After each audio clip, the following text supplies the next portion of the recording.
Nous allons prendre nos Bibles dans le livre de Hébreux au chapitre 5. Nous allons lire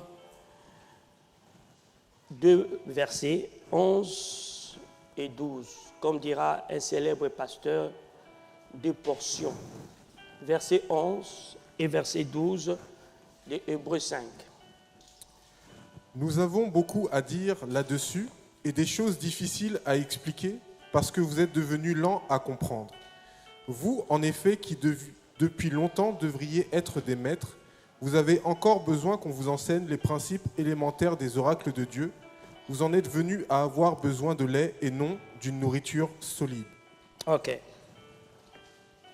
Je donnerai mon titre de message de mon message sur surfer dans le vent de l'esprit, qui est un thème que j'ai abordé depuis le week-end dernier, précisément dimanche.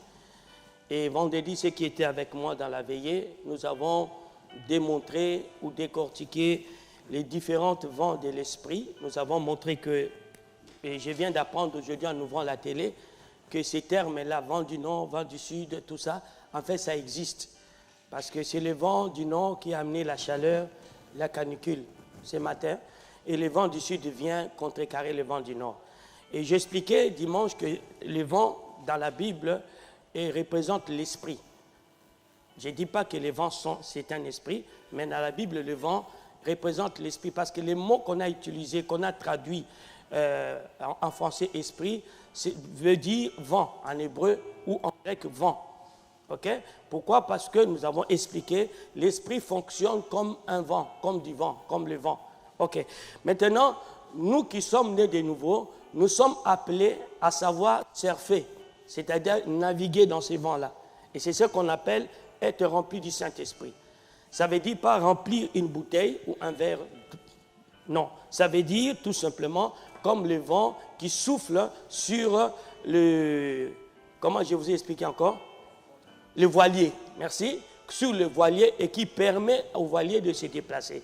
C'est ça la signification d'être rempli du Saint-Esprit. Ce n'est pas... Seigneur, remplis-moi du Saint-Esprit, tu fais... Non. C'est savoir se laisser emporter par le Saint-Esprit.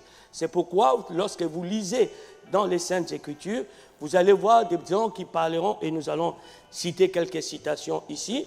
On dit, dans 2 Corinthiens, au chapitre 12, si on peut trouver ça, 2 Corinthiens, au chapitre 12, versets 1 et 3.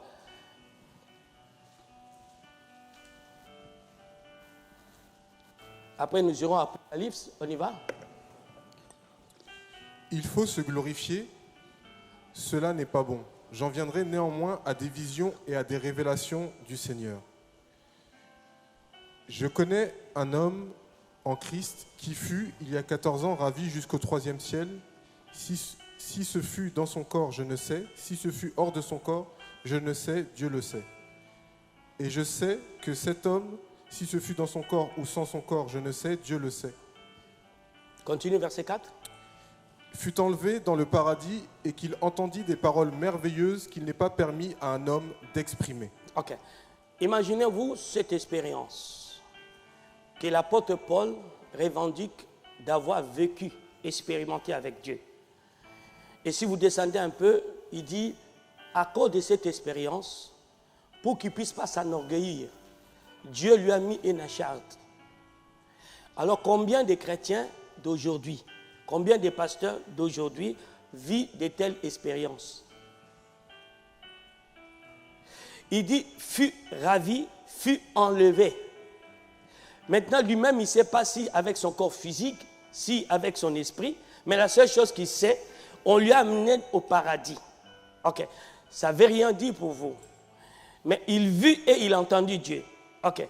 Vous savez, très souvent, il n'y a que des gens qui sont morts ou soi-disant qui reviennent, parce que je n'écoute pas trop ces choses-là, qui nous disent, j'étais au paradis, j'étais en enfer. On a eu à débattre même avec la révérende Aminata. J'ai dit, mais comment les gens voient déjà l'enfer pendant que l'enfer sera ouvert le jour du jugement blanc? Donc, sur le plan doctrinal, ça cause un problème. Ok? Ça cause un problème. Parce que ce n'est pas les expériences qui sont des vérités. C'est ce que la Bible dit qui est la vérité. Mais j'étais qu'une parenthèse. Mais vous imaginez que cet homme, à part Jésus, il est entré au ciel par une expérience spirituelle. Et il est revenu. On ne l'a pas enterré. Non, il est monté, peut-être comme Élie. Il est redescendu et il a vu et il a entendu. Et la question que je me pose toujours, pourquoi aujourd'hui nous ne pouvons pas vivre de telles expériences? Qu'est-ce qui empêche aux chrétiens de vivre de telles expériences? Nous avons un autre qui parle. Cette fois-ci, c'est Jean, Apocalypse 1, versets 9 et 10. Moi, Jean, votre frère, qui est part avec vous à la tribulation, au royaume et à la persévérance en Jésus, j'étais dans l'île appelée Patmos à cause de la parole de Dieu et du témoignage de Jésus. Je fus saisi par l'Esprit au jour du Seigneur et j'entendis derrière moi une voix forte comme le son d'une trompette. Ok. Chapitre 4, versets 1 et 3. Apocalypse 4, versets 1 et 3. Et nous allons retourner à Apocalypse 1. Après cela, je regardais et voici, une porte était ouverte dans le ciel. La première voix que j'avais entendue comme le son d'une trompette et qui me parlait dit « Monte ici et je te ferai voir ce qui doit arriver dans la suite. » Ok. Vous voyez, Jean, dans Apocalypse 1, verset 9, ne se présente pas comme un apôtre. Il dit « Moi, votre frère ». C'est-à-dire, si nous faisons partie de la même famille, nous pouvons vivre la même expérience. Si moi j'ai vu ce genre d'expérience, tous ceux qui font partie de ma famille peuvent le vivre. Moi, votre frère, en dépit de toutes les difficultés que j'ai rencontrées à cause de l'évangile, mais je fus ravi en esprit au jour du Seigneur. Et j'ai entendu une voix comme le son de la trompette. Ce n'était pas une trompette, mais c'était le son, tellement était fort. Et quelques jours après, il vit encore la même expérience. Et le livre d'Apocalypse, c'est un livre dans lequel Jean est en train simplement de nous relater ses expériences ou ses informations qu'il a reçues dans le monde des esprits. Et à l'époque que Jean écrit ces choses, la science n'était pas développée comme aujourd'hui. Et tout ce que Jean a dit, aujourd'hui la science est en train de les découvrir, telles que la fin du monde, les réchauffements climatiques. Ces choses figurent déjà dans la Bible. Parce qu'on dit que le monde d'alors, le monde d'aujourd'hui, est réservé pour être consommé par le feu. Et aujourd'hui, aucun scientifique, aucun État aujourd'hui ne parle pas de ça, ne reconnaît pas ça. Mais il suffisait qu'ils lisent la Bible.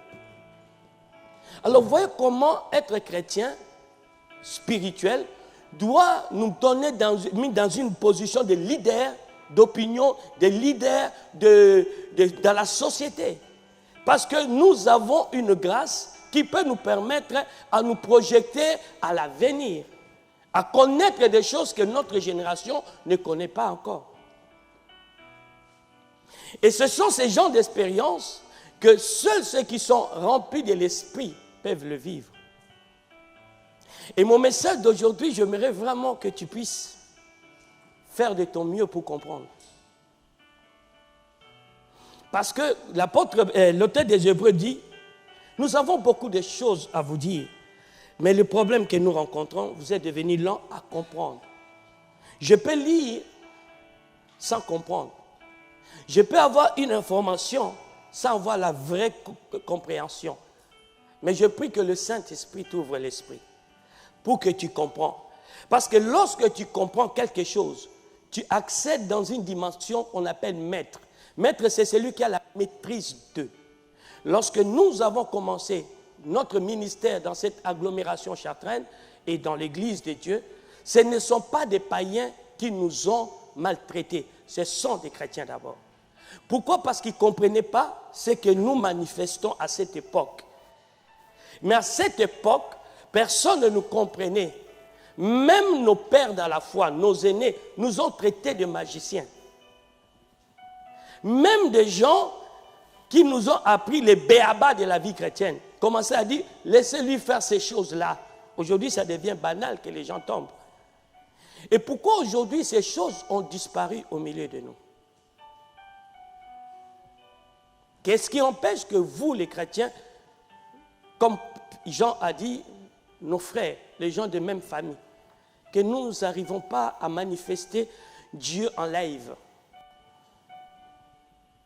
J'aime bien une chanson que vous venez de chanter, Seigneur, je vais voir ta gloire. Mais qu'est-ce que cela signifie? La gloire de Dieu était symbolisée par la nuée. En d'autres termes, une manifestation surnaturelle. Aujourd'hui, j'aimerais vous parler des choses de l'esprit. Aujourd'hui, s'il vous plaît, j'aimerais vous parler des choses de l'esprit. Pourquoi dois-je vous parler des choses de l'esprit? Parce que l'homme est constitué de 3 parties. Esprit, âme et corps. Mais qui est réellement l'homme? Nous sommes dans le livre de Job au chapitre 32, le verset 8. Quelle est la partie importante? La partie qui te fait exister. Mais en réalité, dans l'homme, c'est l'esprit, le souffle du Tout-Puissant qui donne l'intelligence. Donc, Job, l'homme qui n'a pas vécu dans notre dispensation de la grâce, où les gens ont reçu par grâce le don du Saint-Esprit, fera cette belle déclaration. Il dit, en réalité, l'homme est esprit. Le souffle du Tout-Puissant, en réalité. Or, c'est la partie la plus négligée et méconnue de l'homme. La partie que tu donnes moins de valeur, moins d'importance dans ton existence, c'est ton esprit. Or, la Bible dit maintenant, en réalité, ce que tu es, c'est l'esprit. Ce qui vient de Dieu. Donc, les autres choses là, ce ne sont que des rajouts, des additions. Mais en réalité, ce que nous sommes, c'est l'esprit. Et lorsque nous sommes des esprits faibles, nous subissons sur la terre. Nous menons une vie de médiocrité. Car ce sont des gens qui sont des esprits forts, qui sont comme des Bill Gates, parce qu'ils ont découvert ce que tout le monde n'a pas découvert. Parce que le monde de la création, c'est le monde de l'esprit. La création, l'inspiration, ce sont des domaines spirituels. Et chacun de nous, d'une manière et d'une autre, a besoin de ces domaines-là. Alors on dit que c'est le souffle de Tout-Puissant qui lui donne l'intelligence. Nos enfants viennent de terminer leurs études. Imaginez-vous qu'ils avaient l'Esprit de Dieu. Ils ne peuvent pas faire le moyen des 14. Quand un enfant chrétien fait un moyen de 14, tu dois le répondre. Tu ne dois pas l'acclamer. Ah, ça vous étonne. Mais revenons dans les doctrines bibliques. Parce que nous acceptons n'importe quoi, des expériences actuelles, et nous croyons que c'est ça, les standards chrétiens. Non. Quand on parle d'un homme comme Joseph, il s'est distingué avec quoi? Son intelligence. Pharaon a dit, on ne peut pas trouver un homme aussi intelligent dans toute l'Égypte comme Joseph. Et après, il dit quoi? Parce qu'il a l'esprit d'un Dieu supérieur. Et aujourd'hui, les gens ont l'esprit, ils sont, excusez-moi pour les termes, pas intelligents. Ils sont incapables de gérer leur couple, ils sont incapables d'élever leurs enfants, ils sont capables d'entreprendre, à créer l'entrepreneuriat, à faire travailler d'autres personnes. Ils sont incapables à gérer même les églises. Et nous nous posons la question, quel est l'esprit qui nous anime? Avoir l'esprit ne consiste pas seulement à guérir le malade. Parce qu'on te dit en réalité, c'est le souffle de Tout-Puissant qui donne la vie. Mais malheureusement, on ne nous enseigne pas réellement sur le rôle du Saint-Esprit dans l'homme. Et comment l'homme peut se positionner d'une manière pour qu'il se laisse emporter par l'Esprit. Oh, écoutez-moi, comment une personne comme Daniel, un jeune homme, arrive à Babylone, il va être établi à côté de 3 reines, comme l'homme le plus intelligent de Babylone. Même quand il s'est retrouvé avec ses ennemis, il s'est distingué. Et dans tout ce qu'on dit d'eux, on loue l'esprit qu'ils avaient. Parce que Daniel était capable, le roi fait un rêve et il refuse de dire aux autres quel est le rêve qu'il a fait. Il appelle tous les sorciers et dit, c'est lui qui me donne d'abord le rêve et son interprétation, je le bénis. Mais si vous ne me le donnez pas, je vous tue tous. Oui, oui. Daniel 3. Daniel a dit, lui, il n'était pas convoqué, mais il s'est fait convoquer. Il n'était pas convoqué. On appelle des voyants, des liseurs, tous ces gens, les astrologues. Venez. Le roi fait un rêve, mais il ne veut pas nous dire. Trouvez le rêve et donnez l'explication. Enfin, le bruit arrive jusqu'à l'oreille de Daniel. Daniel dit à l'eunuque, va dire au roi, s'il te plaît, qu'il nous accorde 3 jours. Il y a parmi son peuple une autre personne qu'on me donne 3 jours. 3 jours après, on ne vient pas les prendre avec des militaires. Il vient encore à la cour. Il dit, mais je suis revenu. Roi, voilà ce que tu as rêvé. My God. Voilà ce que tu as rêvé. Maintenant, voici l'explication. Dites-moi comment le roi peut nier. Le problème que l'Église a aujourd'hui, il ne sait pas surfer dans le monde de l'esprit.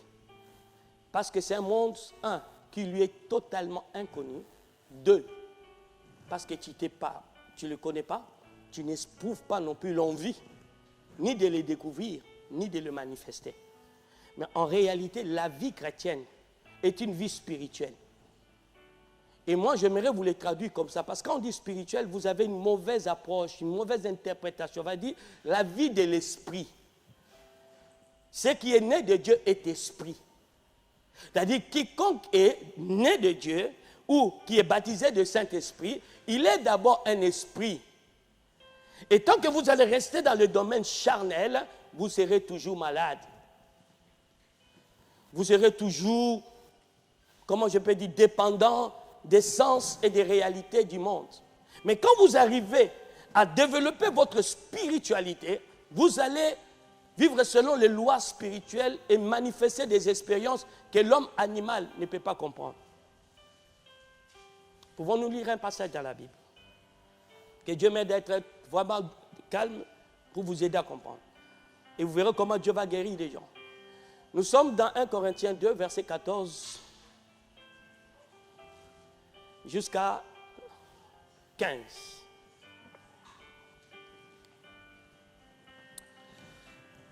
Mais l'homme naturel n'accepte pas les choses de l'Esprit de Dieu, car elles sont une folie pour lui, et il ne peut les connaître parce que c'est spirituellement qu'on en juge.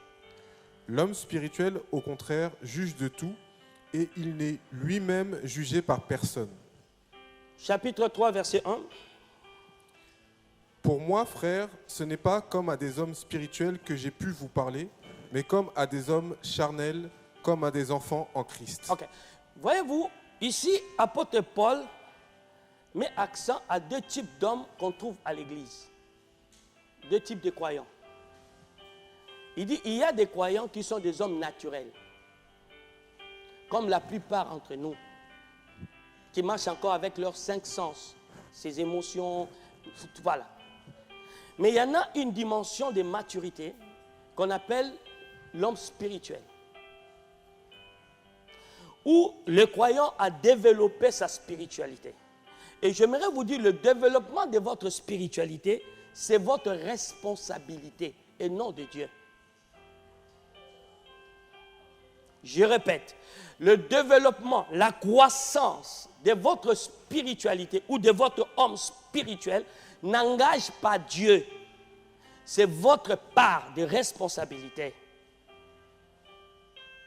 C'est comme ça l'apôtre Paul dit dans 1 Corinthiens 4 et 1 Timothée 4, vous le notez seulement, 1 Timothée 4, verset 8, il dit « L'exercice corporel est utile à peu de choses, mais la piété est utile à tout. » En d'autres termes, il dit quoi? Tout n'est que question d'exercice. Tout n'est que question de quoi? De s'exercer. Nous tous, on a des téléphones. Mais moi, quand j'écoute des ordinateurs, j'aimerais vous dire, comme je ne m'intéresse pas à ça, je peux avoir des appareils de dernier cri, Mais toutes les autres options qui sont autour, ça ne me regarde pas. Mais il suffit de donner seulement à Myriam. Et je crois même que Grâce est plus avancée dans la connaissance des téléphones que moi. Parce que moi, quand je veux mettre mise à jour, Myriam, tu es où? Pourquoi? Parce qu'elle essaie d'exercer. Mais moi, ça ne m'a pas intéressé. Parce que j'achète le téléphone uniquement pour parler aux gens au téléphone. Aujourd'hui, je commence à utiliser aussi comme mon album photo. Mais les autres choses, comme ça ne m'intéresse pas, et c'est ce qui se passe à l'église. Vous avez des potentiels qui sont inexploités. Vous imaginez un homme comme Paul était capable de dire « Je puis tout par celui qui me fortifie ». Et combien de chrétiens, pas simplement ils sont capables de le dire, mais ils peuvent le prouver qu'ils sont capables. C'est-à-dire si on t'amène à côté d'un homme politique, tu te défends bien. On t'amène auprès d'un médecin, tu te défends bien. On t'amène auprès de commerçants, tu es là. Auprès de la jeunesse, tu te défends bien. Parce que tu as reçu en toi l'esprit supérieur. Écoutez, sortons de la décoration du christianisme. Amenons la réalité du christianisme. Quiconque est chrétien doit d'abord travailler sa spiritualité. Paul a dit, et pas Paul, Pierre, faites vos efforts pour. Appliquez-vous, affermir votre vocation. Appliquez-vous. Tu ne peux pas avoir de muscles si tu ne vas pas dans une salle de sport pour travailler. Tu ne peux pas être intelligent si tu ne prends pas le temps de lire. Combien de chrétiens prennent encore des bouquins pour lire?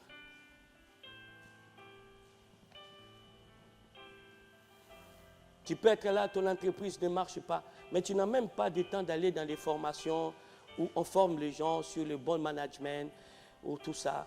Oh, tu as un problème de, comment on appelle ça, de manque de personnalité. Mais il y a tout ce qu'il fait aujourd'hui, même au travers des réseaux sociaux, pour vous former vous-même. C'est moi, on est devenu fainéant. Il y a tout ce qu'il faut. Moi, j'apprends aujourd'hui l'anglais que par les réseaux sociaux. Parce que je demande à tous ceux qui parlent anglais, tout ça, ils n'ont pas le temps. J'ai des professeurs d'anglais ici. Mais eux, ils sont ici, moi je suis là-bas. Mais j'ai compris que par le réseau social, vous pouvez vous former à connaître la Bible, à être un bon mari, à être une bonne femme, à être un bon élève à l'école, à être un bon chef d'entreprise, à être un bon leader. Mais si vous ne vous investissez pas, vous vous arrêtez qu'à des petites choses, vous allez mener une vie triste, en dépit de tous les potentiels naturels que Dieu a mis en vous. En dépit, j'étais quelqu'un de nerveux, qui s'emportait aussi facilement. Et je suis allé, j'ai commencé à étudier, j'ai dit comment je peux résoudre ces problèmes. Et j'ai trouvé simplement dans ces champs de formation, on te dit, c'est une faiblesse quand tu t'énerves trop. Et il y a des énergies positives et des énergies négatives. Les énergies positives, négatives peuvent te rendre malade. Et on te cite les noms des maladies que tu peux apprendre. Je dis, ok. Mais une personne qui a la maîtrise de soi doit avoir la capacité même de ne pas répondre quand on l'insulte. Et j'ai commencé à m'exercer. Qui comprend ce que je suis en train de dire? Et de même, vous devez le faire aussi dans le domaine spirituel. Ce n'est pas normal que tu as l'esprit et tu vis dans la chair. Tu as l'esprit de Dieu et tu vis dans la chair. Ce n'est pas normal. Jésus a vécu sur terre avec l'esprit de Dieu. Regarde comment il a payé son impôt. Il a utilisé les moyens naturels. Il a fait quoi? Il est là, il dit bon, comme on lui demande, on dit, mais tu dois payer les impôts. Il ne conteste pas.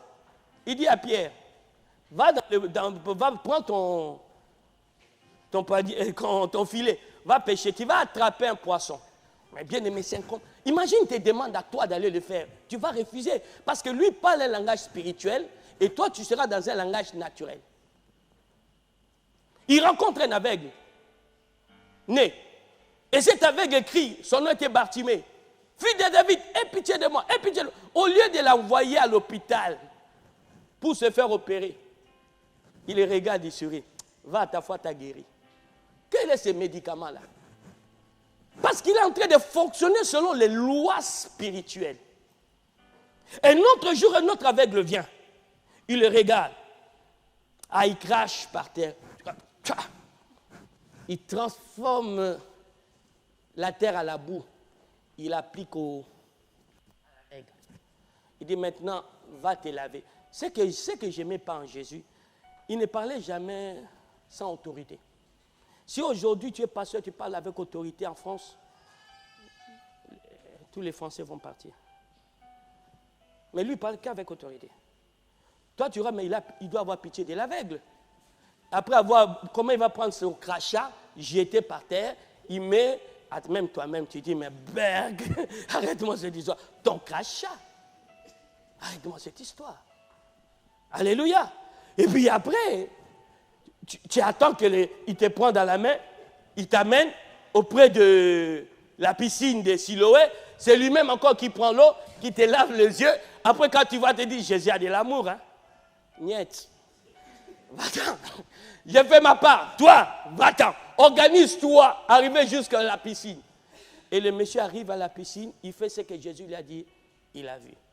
Mais quelle est la loi spirituelle qu'il a utilisée à ce moment-là? Vous pouvez penser qu'il a parlé bêtement. Moi, je vais vous corriger maintenant. Il n'a pas parlé bêtement. Il sait une chose. Tout ce qui est matière humaine a été fait de la terre. Tout ce qui est corps a été fait de la terre. Et pour que ce corps prenne vie, il a fallu que Dieu puisse souffler. C'est ça son crachat. Et quand il prend ce bout-là, la boue, elle le met dans les yeux de la personne, et là, c'est m'a corrigé ce qui a été fait. Parce qu'on dit que l'aveugle était né de naissance aveugle. Donc, il y avait eu un problème dans la création, à la création. Il est venu corriger. Quand il a envoyé, déjà dit, va, tu es guéri. Parce que lui-même, il sait, dans les règles spirituelles, c'est la parole qui a le pouvoir. Quand il dit, va, ta foi t'a sauvé. Pour lui, l'affaire est réglée. Et moi, j'aimerais nous amener, nous, ces petits frères et ces petites sœurs, à fonctionner aussi dans le monde spirituel. C'est ce que j'appelle surfer dans le vent de l'esprit. Est-ce que j'ai été clair?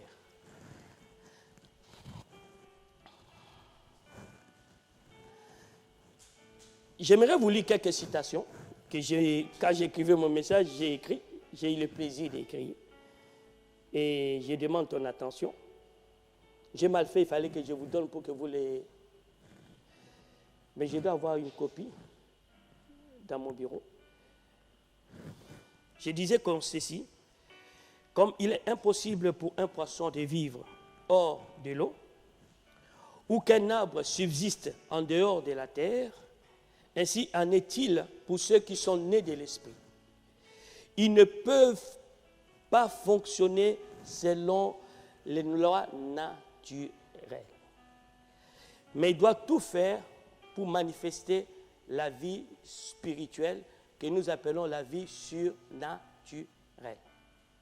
Ok. Je vais essayer d'expliquer. Si je suis un homme spirituel, je ne peux plus fonctionner selon les lois naturelles, de même qu'un poisson, dès que tu le sors hors d'eau, il ne peut plus fonctionner, il ne peut plus vivre. Ni un arbre, dès que tu le déracines, il va finir par mourir. Mais nous aussi, étant que des enfants de Dieu, nés de nouveau et devenus des esprits, nous devons apprendre à fonctionner selon le monde spirituel. On t'amène un cas, on t'amène un problème, au lieu d'agir, de réfléchir selon la nature humaine, mais tu commences à agir et réfléchir selon la nature divine. C'est seulement dans ces conditions-là que vous allez commencer à vivre le surnaturel. Ok. J'illustre ça. Ok? Je peux illustrer? Je crois que j'ai déjà donné ce témoignage, mais je viens encore de le donner. Avant mon départ, mon dernier dimanche, donc le dernier vendredi, une servante de Dieu de l'église, choriste, vient me voir. Non, elle, je l'ai vue jeudi. Elle me dit, ma mère, on l'a attrapée avec le cancer. Et le cas est à craindre. Plusieurs examens ont donné, vraiment c'est dangereux. Et nous sommes déjà réunis en famille pour, parler. Et nous ne savons pas quoi faire. Parce que notre mère est très importante. C'est elle qui vraiment gouverne tout. Et Je lui ai dit, bon, dis à ta mère de venir vendredi à l'église. Elle vient vendredi à l'église, mais malheureusement pour elle, heureusement pour moi, je n'avais pas le temps. Je n'ai pas pu la recevoir. J'ai dit encore à sa fille, tu dis de venir dimanche. Elle vient dimanche, et ce jour-là, je dis qu'elle m'amène 6 bouteilles, un pack d'eau, 6 bouteilles de 1,5 litre. Elle amène, après le culte, on vient me voir, là il y a toute la foule qui est là, et puis elle arrive à trouver le chemin pour venir, pour arriver jusque là où j'étais comme Jarius. Je prends les bouteilles, les packs d'eau, je bénis. J'ai dit, Seigneur, comme tu avais changé de l'eau en vin, moi je change cette eau à un médicament plus efficace que la chigno, que tous les médicaments qu'on peut battre. Et je confesse la guérison effective de la dame. J'ai pris mon avion le lundi. Il y a 3 jours de cela, j'ai fait entendre le bruit. Là, elle était convoquée encore. Elle a fait d'autres tests. On voit qu'elle a évacué toutes les cellules cancéreuses.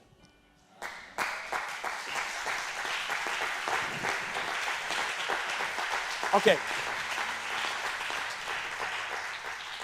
J'avais 2 choix.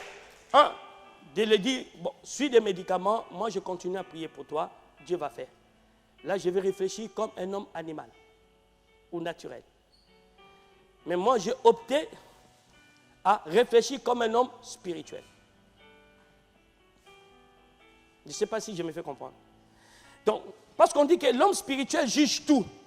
Donc, il y aura toujours des situations qui nous seront proposées. Tu seras toujours devant à faire face au choix. Alors, il y aura le choix naturel et le choix spirituel. Mais parce que je suis né de l'esprit, je dois apprendre à fonctionner selon les lois spirituelles. Comprendre qu'avec mon Dieu, tout peut être transformé par la prière et la parole. Toutes choses. Il y a des bons amens? Est-ce que je peux continuer?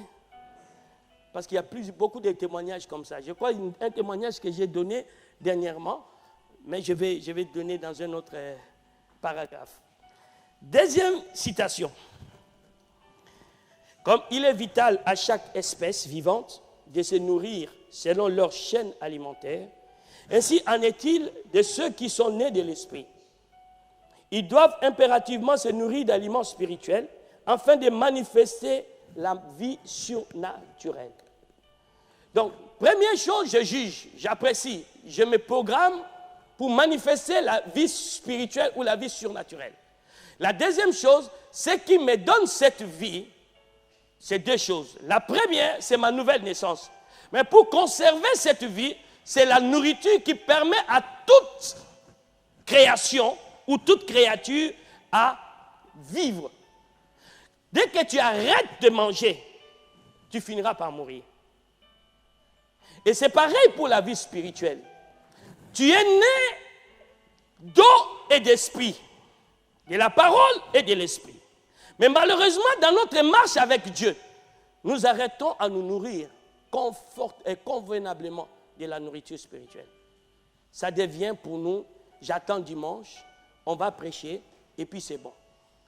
Mais si chacun de nous, dans une situation quelconque, on vient, ou bien plutôt, dans une situation quelconque, un drame, un problème familial, un problème de travail, il pouvait se nourrir de la parole de Dieu, vous allez mener la vie de plus que vainqueur.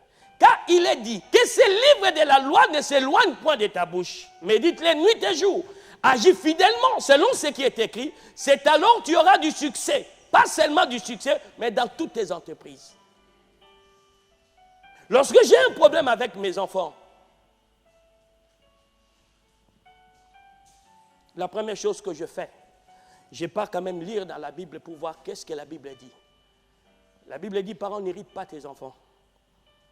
Mais la même Bible dit, la jeunesse est comme une folie. Et toi, parent, tu dois savoir éduquer tes enfants pour qu'ils ne tombent pas dans n'importe quoi. Quelqu'un peut comprendre ce que j'ai dit? Et ça, c'est une des batailles de ma vie. Parce que j'aimerais que mes enfants soient des rois et des reines. Et pour cela, je dois leur apprendre qu'est-ce que la Bible dit. Au point qu'aujourd'hui, j'ai instauré le culte familial. Ce n'est pas pour frimer. C'est une nécessité. Mes enfants doivent être calés. Ils peuvent vous parler de ce que je dis là. Ils ont déjà été informés. Ça fait partie de notre travail personnel. Mais combien de chrétiens se nourrissent encore aujourd'hui? Oui, je lis la parole. Mais la parole que tu as besoin, très souvent, doit correspondre au problème dans lequel tu vis actuellement. Quels sont les messages? Quelles sont l'éducation? Qu'est-ce que Dieu dit? Non, oublie tes émotions. Regarde ce que Dieu dit. Tu verras la solution. Être chrétien ne veut pas dire venir à l'église. L'église est remplie des hypocrites, de faux chrétiens.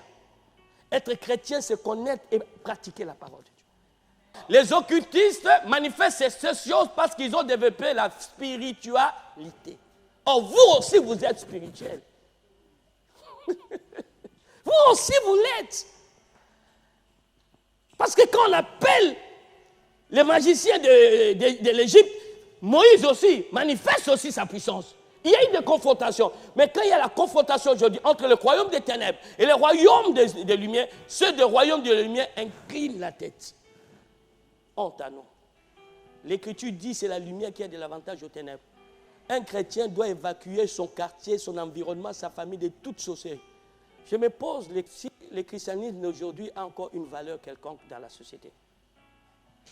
Et au jour d'aujourd'hui, les chrétiens, parce qu'ils sont peu puissants, ils inclinent devant tout le monde. Ah, c'est un maître maçonnique, pourquoi tu l'approches? J'ai des amis maçons. On mange, on rigole. Ce sont des êtres humains. Mais ils savent, sur le plan règne dans la spiritualité. Ah, lui, il est calé. Quelqu'un peut dire amen avec moi. Et je crois que bientôt, certains vont se convertir. Est-ce qu'on peut acclamer le Seigneur?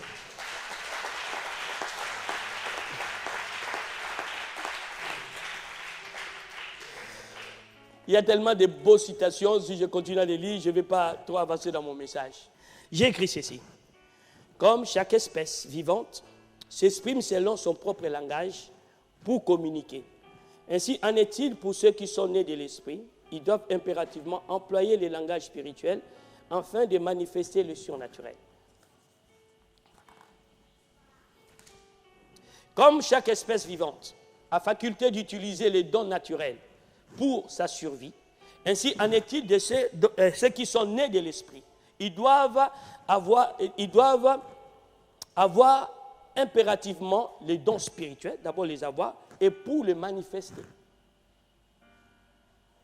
Troisième, comme chaque espèce vivante doit fournir une activité pour l'intérêt de son groupe, ainsi en est-il de ceux qui sont nés de l'esprit. Ils doivent impérativement participer au règne de l'esprit, afin de manifester le surnaturel dans leur génération. Je vais parler vite fait de deux. Langage de l'esprit. Jésus a dit, quand il viendra, nous parlerons des nouvelles langues. C'est ça? Quel langage as-tu par rapport à ton problème aujourd'hui?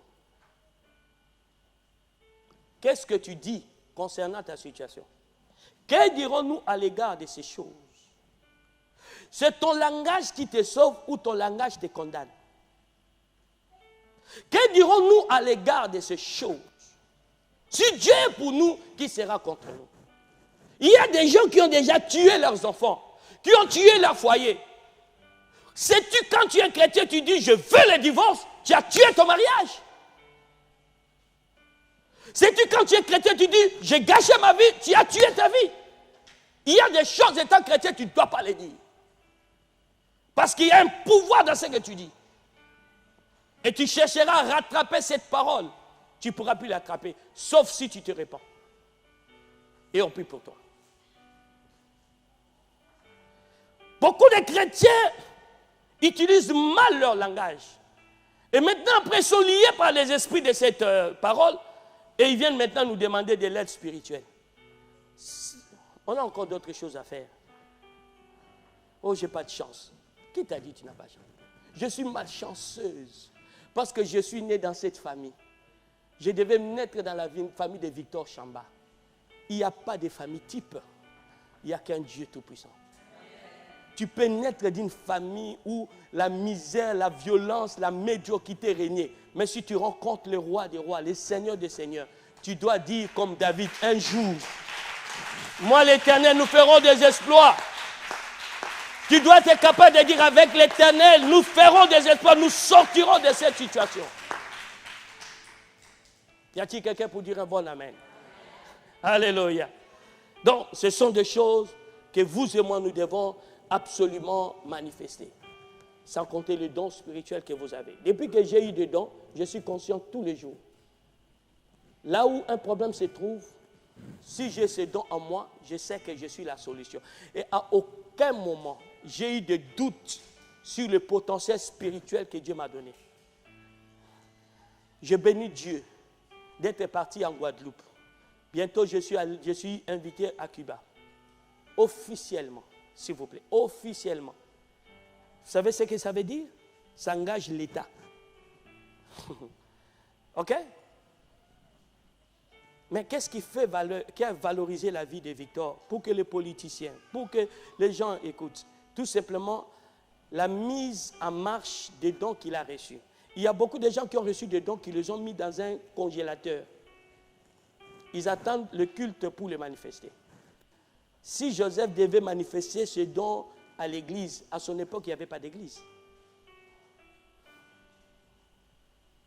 Quand vous lisez les actes des apôtres, combien de miracles ont été faits au temple? Un seul. Et c'était fait en dehors du temple. Celui de Acte 3. Tout le reste était fait dans le lieu public. Et je ne comprends pas, vous prétendez avoir le don, et quand vous rencontrez un paralytique, vous vous sentez dépouillé. Si tu n'as pas ce don-là, appelle celui qui a le don. Mais quand tu as ce don-là, oh, tu dis, je suis la solution à ce problème. Quiconque a un don spirituel, il devient une réserve inépuisable de Dieu. Et il est responsable du fonctionnement de son don. C'est pourquoi Jésus a dit, à mon nom, vous guérirez les malades. Ce n'est pas Jésus qui va aller guérir les malades, mais c'est toi qui as reçu le don, qui dois exercer ces dons. Quelqu'un peut dire amen. Mais malheureusement, il y a un gaspillage dans l'église de Dieu. À un niveau, vous êtes loin d'imaginer. Imagine-toi, tu organises, aller visiter des gens chez eux, partager avec eux, prier avec eux, délivrer ces gens-là.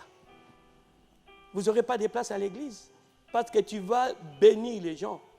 Chartres, ton entourage a besoin de gens, de quelqu'un qui peut leur libérer comme Joseph. Sois Moïse de ta génération. Je disais à quelqu'un, sois Moïse de ta génération.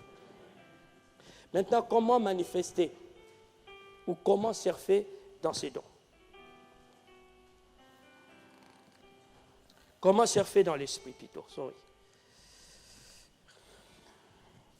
J'aimerais vous donner 3 éléments qui permettent à un chrétien ou à un enfant de Dieu de fonctionner. Quand je dis surfer, je dis fonctionner dans l'esprit. De fonctionner dans l'esprit. 3 choses importantes qui permettent à un enfant de Dieu, à un chrétien qui est baptisé de l'esprit, de fonctionner dans l'esprit. Première chose, se trouve dans Galates au chapitre 5. Nous allons rester plus là. Galates au chapitre 5.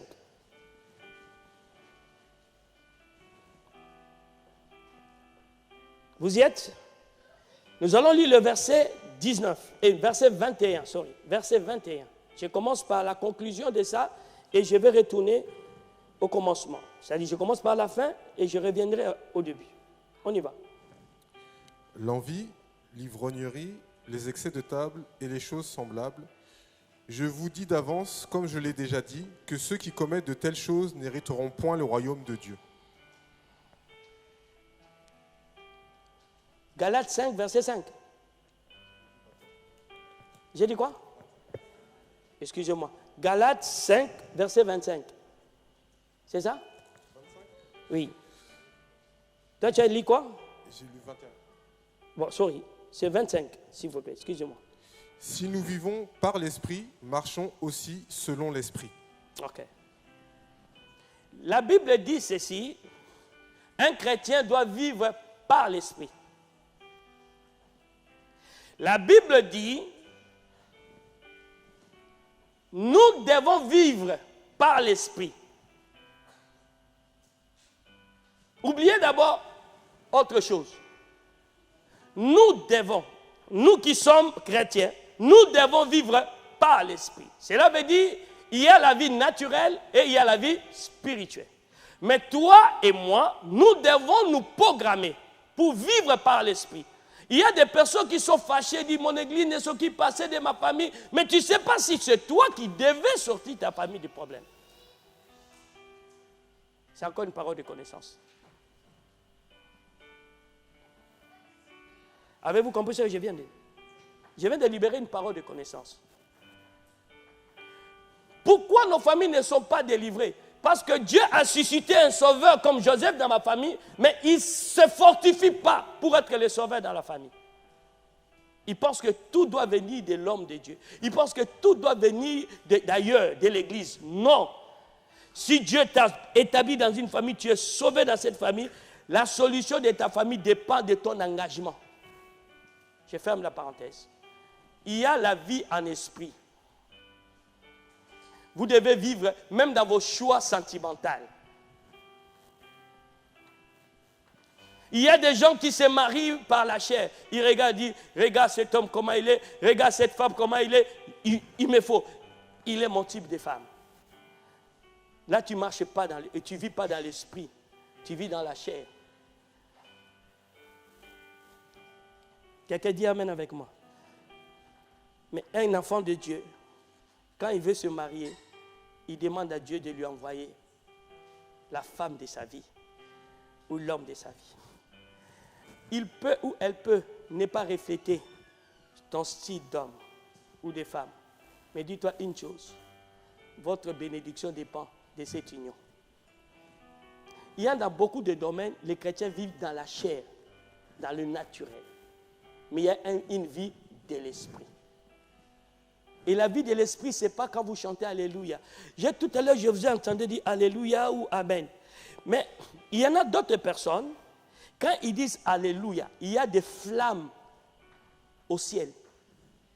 Il y en a d'autres personnes, lorsqu'ils acclament, il y a des tonnerres du côté de l'ennemi. Il y en a d'autres personnes, lorsqu'ils disent Amen, il y a un accomplissement quelque part. Mais quelle est la différence entre eux et toi? Toi, tu dis toutes ces choses-là dans la chair. Mais eux, ils sont déjà les spirituels. Ils ne disent pas Alléluia pour dire Alléluia. Ils disent Alléluia parce que le temps d'Alléluia était arrivé. Ils disent Amen parce que le temps d'Amen était arrivé. Oh my God, oh my God. Vous savez, c'est ce que les anges disent. Et cela plaît à Dieu. Les anges chantent, ils disent à Dieu Alléluia, Alléluia. Mais nous, on dit Alléluia. Dieu n'était pas satisfait de notre culte. Pourquoi? Parce que spirituellement, nous sommes vides. Moi, j'aimerais quand tu dis Alléluia, le mur tombe. Parce que tu es déjà devenu spirituel. Mais tu verras que ton enfant est malade. Tu ne sais pas lui dire au nom de Jésus, sois guéri. Je ne sais pas si quelqu'un comprend ce que je dis. Non, apprenez à vivre dans l'esprit. Dis, je veux vivre en esprit. Ou je dois manifester la vie de l'esprit. Donc, quiconque vit en esprit, additionne deux choses. Marcher et se laisser conduire. Il marche et il se laisse conduire. Je vais l'expliquer tout à l'heure. Quand quelqu'un marche en esprit et se laisse conduire par l'esprit, il commence à manifester la vie de l'esprit. Deuxièmement, lorsqu'il s'affectionne aux choses de l'esprit et non aux choses de la chair, il commence à vivre par l'esprit. Affectionner veut dire s'attacher à. Excusez-moi, je prends seulement un exemple banal. Entre payer la dîme et acheter un nouveau iPhone, il s'attache à ce que Dieu dit. Entre aller à l'église ou regarder le match, il choisit de regarder Mais celui qui est attaché, celui qui s'affectionne aux choses de l'esprit, il vit dans l'esprit. Et troisièmement, c'est une personne qui n'est plus esclave du péché. Il peut pécher, mais il n'est plus soumis au péché. C'est-à-dire, le péché n'a pas l'ascendant sur lui. Il peut s'énerver, mais il ne peut pas dire qu'il est nerveux. Ça peut arriver à s'excuser d'ailleurs pour ne pas dire mentir. Mais il n'est pas menteur. Ça peut arriver. Parce que nous sommes humains, nous sommes faillibles. Mais ce n'est pas sa mode de vie. Quelqu'un peut dire amen? Et c'est cette dimension que Dieu veut que nous arrivons. Vivre en esprit. OK? Alors, comment on arrive à cette dimension? Le premier, c'est marcher dans l'esprit. Galates 5, nous sommes déjà là, verset 16 et verset 25. Nous allons lire que le verset 16, parce qu'on a déjà lu verset 25. Je dis donc, marchez selon l'esprit, et vous n'accomplirez pas les désirs de la chair. Marchez selon l'esprit, et vous n'accomplirez pas les désirs de la chair. Marchez selon l'esprit, c'est-à-dire faites de votre mieux d'obéir aux règles de l'esprit. Les règles de l'esprit, c'est ce que nous appelons la parole de Dieu. Au principe de l'esprit. C'est ce que nous appelons la parole. Faites de votre mieux pour pratiquer ce que la Bible dit. Et vous n'accomplirez pas les désirs de la chair. Faites de vos mieux. Y a-t-il quelqu'un pour dire amen avec moi? Donc, si quelqu'un veut marcher dans l'esprit, il doit tout faire pour être un pratiquant de la parole de Dieu. Le plus dur, c'est quoi? Et là où beaucoup de gens échouent. La Bible dit pardonner pour qu'il te soit pardonné. Et nous vivons dans un monde où les gens sont tellement méchants. Et ceux qui sont méchants, la plupart des gens, des temps, ce sont des gens qui nous sont proches. Hein? Ceux qui nous font mal, ce sont des gens qui nous sont proches. Ceux qui nous trahissent, ce sont souvent les gens que nous aimons. Mais la Bible dit, tu dois leur pardonner. Toi, tu te dis, ce n'est pas juste. Une personne qui m'a traité de la sorte. Une personne qui m'a humilié de la sorte. Le pardon n'est pas une émotion. Le pardon n'est pas une justification. Le pardon n'est qu'une obéissance à ce que Dieu demande. Pourquoi vous devez pardonner? Parce que vous-même, vous avez eu besoin d'être pardonné. Si Dieu devait juger chacun de nous par rapport à notre conduite, personne ne serait vivant aujourd'hui. Car la Bible dit, le salaire du péché, c'est la mort. Et il n'y a pas de grands et de petits péchés. Quand tu insultes quelqu'un, quand tu critiques quelqu'un, tu as déjà violé cette loi et tu es condamné à mort. Mais Dieu nous a pardonné. Et toi, à ton tour, tu dois apprendre à pardonner. Parce que c'est lui qui t'a demandé de pardonner. Vous voyez, déjà cette béaba, nous avons du mal à obéir. Comment voulez-vous être spirituel?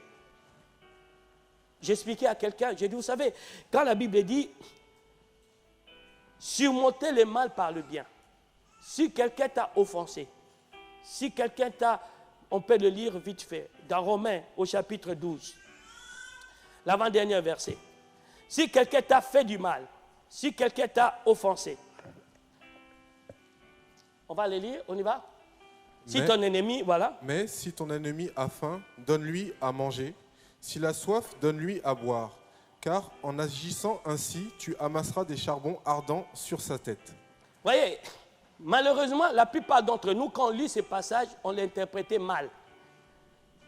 La plupart des gens disent, quand ton ennemi a faim, a soif, quand tu lui fais du bien, tu es en train de mettre une punition, un jugement de Dieu sur lui. On ne sait pas ce que ça veut dire. Ce passage veut dire simplement, à l'époque où ça a été écrit, on chauffait ou on réchauffait les maisons au travers d'un poêle de charbon. Et puis on les fixait sur le toit pour que la chaleur commence d'en haut et se répande dans la maison. Et quand tu as des ennemis, tu sais leur faire du bien, tu es en train de réchauffer vos relations pour qu'elles deviennent bonnes. Est-ce que vous avez toujours cette approche-là? Non. La méchanceté fait que vous voulez toujours le mal de ceux qui vous font du mal. Non. On dit que quand tu fais ça, tu lui montres tellement de l'amour, alors tu es en train de réchauffer le climat, la relation. Les relations sont très importantes. Faites tout pour avoir de bonnes relations avec tout le monde, même y compris les imbéciles. Faites tout. Parce que ce qui va vous distinguer d'eux, c'est ta capacité de les aimer. J'attendais quelqu'un dire un bon amen. Marcher dans l'esprit veut dire aussi adopter une vie de dévotion. Adopter une vie de dévotion. C'est-à-dire savoir se mettre à l'écart de tout ce qui n'est pas à la gloire de Dieu. ou vivre pour la cause de Dieu.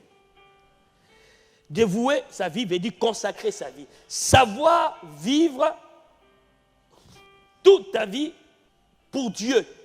Et non être une personne que Dieu peut partager avec une autre chose. C'est ça, dévouer sa vie. Et vous pouvez qu'être béni. Quand vous vivez des choses comme ça, vous pouvez. Maintenant, quand on dit l'église, ce n'est pas seulement aller à l'église. Non. Aller visiter un frère. Aller faire un agapé. Inviter des gens. Encourager des gens. Là, tu es en train de vivre. Parce qu'on veuille ou pas, nous tous on fréquente des gens. Mais on les fréquente pour des causes qui ne sont pas nobles. Mais si je te fréquente pour t'aider, si je te fréquente pour t'encourager, si je te fréquente pour qu'on prie ensemble, là, je dévoue ma vie à Dieu. Et ce n'est pas impossible. Quelqu'un peut dire amen avec moi. Troisième chose que cela signifie, aspirer à manifester les traits de caractère de l'esprit. Aspirer à manifester les traits de caractère, selon Galates 5, verset 22. On nous montre les traits de caractère de l'esprit. Et si vous me permettez, je vais vous les lire. Mais l'esprit de l'esprit, c'est l'amour, la joie, la paix, la patience, la bonté, la bénédicité, la fidélité, la douceur et la tempérance. Moi, ce que je fais aujourd'hui, je prends ces traits de caractère, je commence à dire lequel qui me manque. Est-ce que j'aime encore mon prochain? Parce que je réalisais une chose, plus tu aimes les gens, plus tu vivras longtemps. Parce que l'amour est une émotion positive qui prolonge ta vie, qui te donne aussi une vie confortable. Parce qu'à ce moment, tu es en train de créer ce qu'on appelle la loi d'attraction. Tu attires seulement ce qui est bien et tu repousses ce qui est mauvais. Quelqu'un peut dire amen avec moi. C'est une force plus forte que la foi et que l'espérance réunies. Aimer les gens. Que servirait-il à l'homme d'avoir des millions d'euros pour mener une vie d'égoïste? Quelqu'un a dit, ce n'est pas ce que tu as qui est important, c'est ce que tu fais avec ce que tu as. Je répète, ce n'est pas ce que tu as qui est important, c'est ce que tu fais avec ce que tu as. As-tu déjà rendu quelqu'un heureux? As-tu déjà permis à quelqu'un d'être dans la joie, être content, même s'il ne te dit pas merci? Mais le Dieu qui l'avait créé, qui a disposé ton cœur pour le faire, ce Dieu-là te récompensera. Quelqu'un peut dire amen avec moi. Aimer les gens. Aimer les gens. C'est possible d'aimer les gens. Même ton voisin le plus dur, tu peux l'aimer.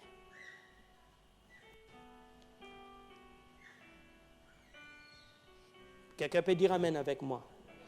Prenez ces traits de caractère, commencez à regarder lesquels qui vous manquent. La patience. Ne sois pas toujours quelqu'un qui veut aller à la besogne. Tout ce qui est urgent n'est pas important. Il y a des choses qui sont urgentes et qui vous imposent à bouger. Mais ils ne sont pas importants. Soyez des gens qui prennent le temps pour faire des choses. Soyez patients dans les promesses que Dieu vous fait, car elles finiront toujours par s'accomplir. J'ai dit, elles finiront toujours par s'accomplir. Les poètes de chez nous disent, même si la nuit dure, le soleil finit toujours par se lever. Soyez patients dans la vie.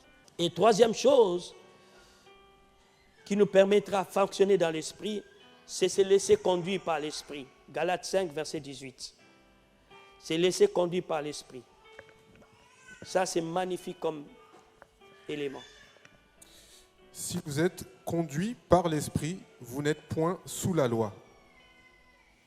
Il y a marcher dans l'esprit, c'est-à-dire c'est toi qui adoptes, qui as pris la résolution de fonctionner selon les règles de Dieu et tout ce que je vous ai écrit. Mais se laisser conduire par l'esprit, c'est le fait de se laisser pousser, inciter par l'esprit à faire des choses. Ça, ce n'est pas ton choix, mais c'est un choix que Dieu te donne. Un enfant de Dieu doit comprendre, même les jours que je prends mes avions, je laisse que l'esprit me donne. Je dis toujours à l'esprit, je vais être au moment qu'il faut, à l'endroit qu'il faut. Parce qu'il y a des endroits où il ne faut pas y aller, tu risques d'être empoisonné. Il y a des choses que tu ne dois pas faire. Vous voyez, une personne comme, comment elle s'appelle? Siméon. La Bible dit il était averti par l'Esprit qu'il ne mourra pas sans avoir vu le salut. Qu'est-ce que toi tu as déjà reçu de l'Esprit comme promesse qui doit s'accomplir absolument dans ta vie? C'est là, à partir de là, tu comprends que ma vie est conduite par l'Esprit. J'attends, j'espère telle chose. Dernièrement, le Seigneur me dira, tu dois faire des campagnes d'évangélisation dans des stades. Ah, toi, tu dis, on est encore dans les 300, 400. Comment imaginer dans les stades? Quand Dieu te dit quelque chose, ce n'est pas avec tes moyens qu'il fera. C'est avec ses moyens, lui. Et quand tu mets ton espérance dedans, tu ne mourras pas sans avoir accompli la chose. Et quand le temps de Dieu arrivera, tu ne feras pas de sport. L'Esprit va te conduire à la chose. Il va créer des conditions pour que tu sois là où il y a la chose. Beaucoup parmi nous ne peuvent plus aller loin parce qu'ils ont oublié ce que l'Esprit leur avait dit ou l'avait montré dans une vision, dans un bateau. Qu'est-ce que tu en as fait? C'est ça Siméon. Il était averti divinement. Et maintenant, tu dois saisir cette espérance comme un encre. Tout ce que je vis doit être coordonné, orienté sur cette chose. Mais il y a des personnes qui n'ont pas de perspectives spirituelles d'avenir. Alors, ils ne peuvent pas faire autant de sacrifices. Ça sera des thèmes de messages que je vais vous aborder au mois de juillet. Sur l'espérance, savoir s'accrocher à ce que Dieu vous a fait comme promesse, à ce que Dieu vous a. Et là, tu commences à diriger, à laisser ta vie être conduite par l'Esprit. Je n'ai jamais douté d'une prophétie qui m'a été donnée. Je savais, je ferais éclater la gloire de Dieu dans ma vie. Parce qu'une fois, lors d'une cellule de maison, une dame, une demoiselle, elle prophétisa sur moi.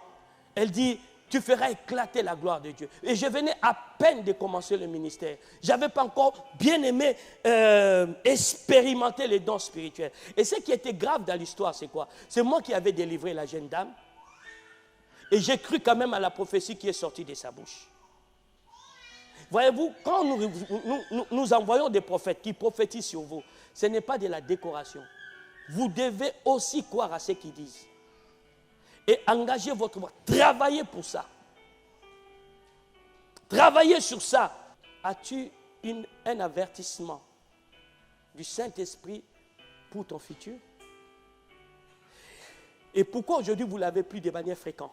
Parce qu'une fois Dieu, Saint-Esprit t'a dit quelque chose, tu avais cru et tu n'as jamais obéi à ça. Or, avec Dieu, il va avec toi pas à pas. Il te dit sors, mais il ne te dit pas où il va t'amener. Il voit si tu es capable de sortir. Si tu sors, tu arrives sur une... Mais maintenant je vais faire quoi? Il dit non, maintenant tu es là, bon, va tel endroit. Va tel... Jusqu'à ce que tu vas arriver au sommet ou à l'accomplissement, à l'achèvement de ton appel. Combien parmi nous ont reçu des paroles de l'Esprit jusqu'à aujourd'hui n'ont jamais accompli même un seul? Et il continue à dire, Seigneur, parle-moi. Dieu n'est pas un Dieu de gaspillage. Chaque parole de l'Éternel a un pouvoir de créer le monde. Imaginez-vous que la terre a été créée par une parole. Et toi, il te faut combien pour changer? Il te faut en fait combien? Une seule parole a créé le soleil et les étoiles. Pas deux. Une seule parole. Que la lumière soit. Plein de lumière apparue. Et toi, combien de paroles il te faut pour être transformé? Combien, s'il vous plaît? Tu estimes, il te faut combien? 1000 paroles? Non. Il a dit un jour, il créera les nouveaux cieux et une nouvelle terre. Malgré que les années passent, tout fonctionne pour que cette parole puisse s'accomplir. Moi, j'aimerais nous dire, conduit par l'Esprit consiste à vous laisser emporter par les directives que le Saint-Esprit nous donne.